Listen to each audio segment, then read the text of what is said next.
So, first up, a time of tragedy. We're talking famine, loss, and a bitter return. This is where it all starts, with a family in crisis pushed right to the edge who end up making a choice that has some pretty devastating consequences. You really can't make this up. The story starts with this huge irony. There's a famine in the town of Bethlehem, which literally means house of bread. Yeah, no bread in the house of bread. This crisis forces a man named Elimelech, his wife Naomi, and their 2 sons to just pack up and leave their home. They head over to the neighboring country of Moab, just looking for a way to survive. It's a total desperation move. And this is where things go from bad to catastrophic. It's just one gut punch after another. Shortly after they get to Moab, the father, Elimelech, dies. Then the sons marry local women, Ruth and Orpah. But about 10 years later, both sons die too. Just like that. You're left with 3 widows all alone in a foreign land with no support system whatsoever. Naomi has lost her husband and both her sons. She is left with absolutely nothing. So, after losing everything, Naomi decides it's time to go back home to Bethlehem. But it's on this journey that we get to the absolute turning point of the entire story. It all comes down to a single, radical choice made by one woman, and it changes everything. Naomi tells both of her daughters-in-law, look, go back to your families, find new husbands, have a future. And honestly, it's the logical thing to do. So Orpah, after a lot of tears, she agrees. She kisses Naomi goodbye and heads home. But Ruth? Nope. She refuses to leave. She just clings to Naomi. And this is so much more than just family loyalty. It's a radical vow. Ruth says, where you go, I will go. And where you stay, I will stay. Your people will be my people and your God, my God. You have to get how huge this is. Ruth, a Moabite, is giving up her country, her culture, her entire religion to embrace Naomi's people. And, most importantly, Naomi's God. She's choosing a brand new identity, all out of love.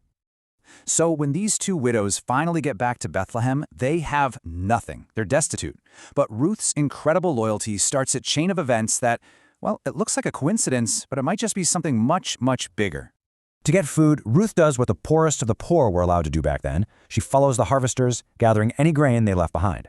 And the text says she just happened to be in a field that belonged to a man named Boaz, who, of course, just so happens to be a relative of Naomi's late husband.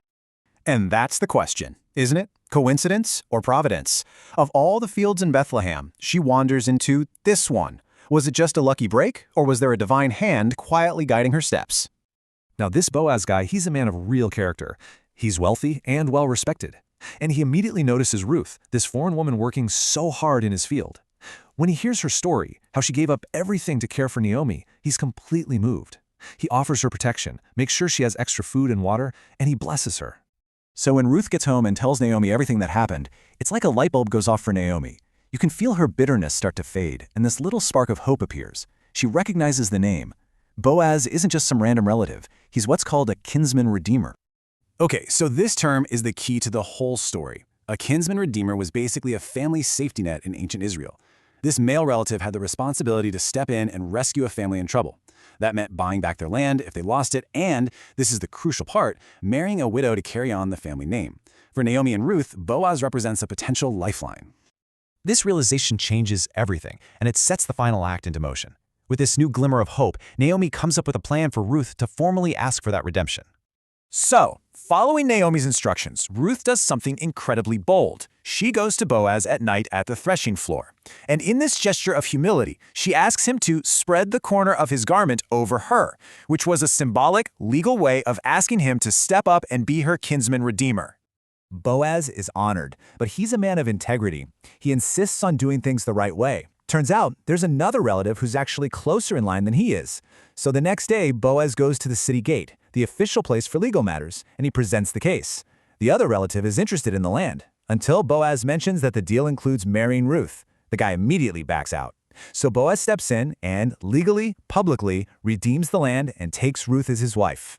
And just like that, her whole world flips upside down. Ruth, the foreigner, the penniless widow, is now the cherished wife of a respected man in Bethlehem.